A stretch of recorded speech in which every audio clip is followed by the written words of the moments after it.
हे याचं जे कन्सिस्टन्सी आहे ती व्यवस्थित झाली आहे.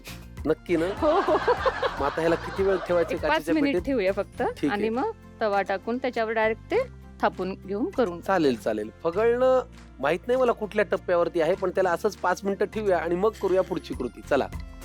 आसावरी जी करतायत फगळणं, लागणारं साहित्य आपण पाहिलं आणि ही इथपर्यंत कृती केलेली आहे. आता पुढे काय?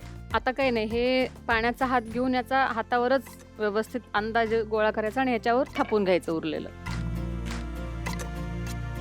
तेल लावायचं. हो. किती लागणार तेल बघा. पुरे पसरवा. पुरे का? हा. हे काय ब्रशने पसरवायचं? हो. मला अशी कृती करायला खूप आवडतं. बस.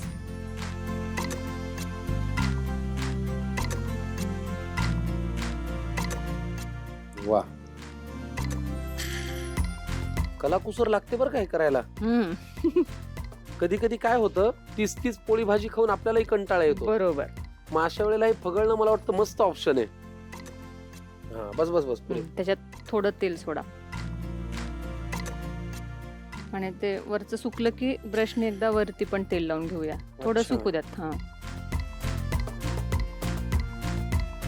मस्त आहे पदार्थ. हा, काहीतरी वेगळं. हो.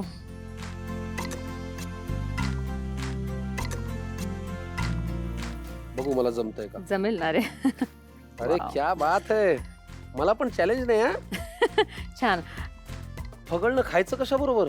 आता ह्याला आपण आपल्या आवडीनुसार कुठली चटणी, टमाट्याची चटणी असेल किंवा घट्ट ताक, घट्ट फोडणीचं दही, त्याच्यात कांदा चिरून वगैरे, म्हणजे रायता करतो त्याप्रमाणे तसंही खाऊ शकतो ताकासोबत.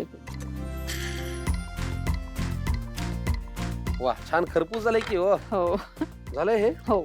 मस्त खरपूस भाजून झालेलं आहे फगळणं. फारच छान. हा. बघा, क्या बात है. फगळणं इज टू गुड.